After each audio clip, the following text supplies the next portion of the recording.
उठवा के उठलाली पर मुर्गा भलै हलाल छौड़िया के उठलाली पर मुर्गा भलै हलाल परवीन राज पहट गलैया हलाली परवीन राज पहट गलैया हलाली उठवा के उठलाली पर मुर्गा भलै हलाल छौड़िया के उठलाली पर मुर्गा भलै हलाल डीजे वाला से पहट गलैया हलाली बढ़िया अरे डीजे वाला से पहट गलैया हलाली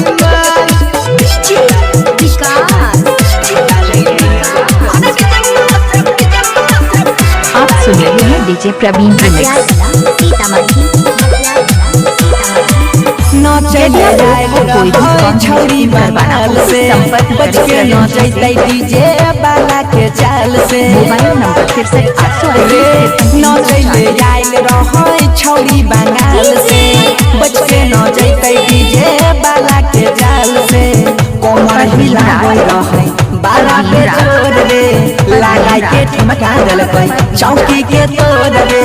लगाई के ठुमका देलकै चौकी के तोड़ रे बीट पर बीट मिलाई के नचै कटै नै छै ताल अरे बीट पर बीट मिलाई के नचै कटै नै छै ताल डीजे वाला से पहट गलैया हवाली माल अरे डीजे वाला से पहट गलैया हवाली माल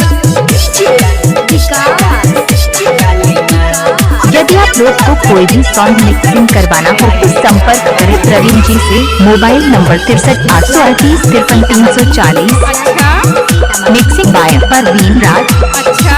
गाली गुलाबी पर नैनु नसीला लगबै छै ठुमका त हिल जाइ छै जिला रे गाली गुलाबी पर नैनु नसीला लगबै छै ठुमका त हिल जाइ छै जिला